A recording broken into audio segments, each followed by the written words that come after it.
জাতীয় নাগরিক পার্টি পর্দার অন্তরালে বিএনপির সঙ্গে আসন ভাগাভাগি করেছে।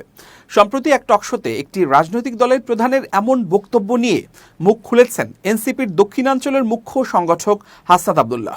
শনিবার দুপুরে এ বিষয়ে দলের অবস্থান তুলে ধরে সামাজিক যোগাযোগ মাধ্যম ফেসবুকে একটি পোস্ট দিয়েছেন হাসনাত আব্দুল্লাহ। হাসনাত আব্দুল্লাহ তার পোস্টে লিখেছেন, সম্প্রতি আমরা লক্ষ্য করছি একটি দলের প্রধান এক অনলাইন টকশোতে মন্তব্য করেছেন এনসিপি কিন্তু পর্দার অন্তরালে বিএনপির সঙ্গে সিট নেগোসিয়েশন করেছে। আমরা হাইপোথেটিক্যালি ধরে নিলাম পর্দার অন্তরালে সিট নেগোসিয়েশন হয়ে গেল, একটা আন্ডারস্ট্যান্ডিং হয়ে গেল, তাহলে দেখবেন ডিসেম্বর না সবাই সেপ্টেম্বরের নির্বাচনের ব্যাপারে রাজি হয়ে যাবে। তিনি বলেন, আমরা উল্লিখিত রাজনীতিবিদের প্রতি আমাদের সম্মান ও সৌহার্দ্যপূর্ণ সম্পর্ক বজায় রেখে বলতে চাই, বিএনপি বা অন্য কোনো দলের সঙ্গে আসন ভাগাভাগির সমঝোতার দাবি সম্পূর্ণ ভিত্তিহীন। কোনো দলের সঙ্গেই এনসিপি আসন ভাগাভাগি জনিত কোনো আলোচনায় যায়নি। কাজেই সম্মানিত ওই রাজনীতিবিদের বক্তব্য অসত্য ও বিভ্রান্তিকর। দল হিসেবে এনসিপি সারা দেশে সাংগঠনিক বিস্তৃতিকে প্রধান লক্ষ্য রেখে কাজ করে যাচ্ছে।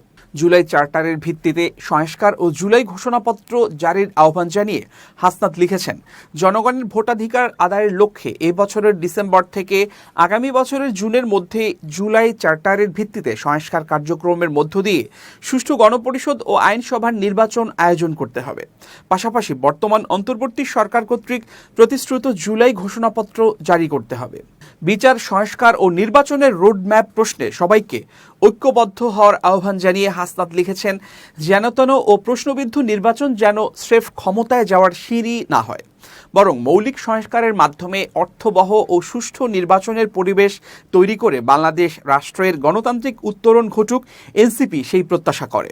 সংশ্লিষ্ট সকল পক্ষকে বিভ্রান্তি এড়িয়ে বিচার, সংস্কার ও নির্বাচনের রোডম্যাপ প্রশ্নে এনসিপি ঐক্যবদ্ধ থাকার আহ্বান জানায়।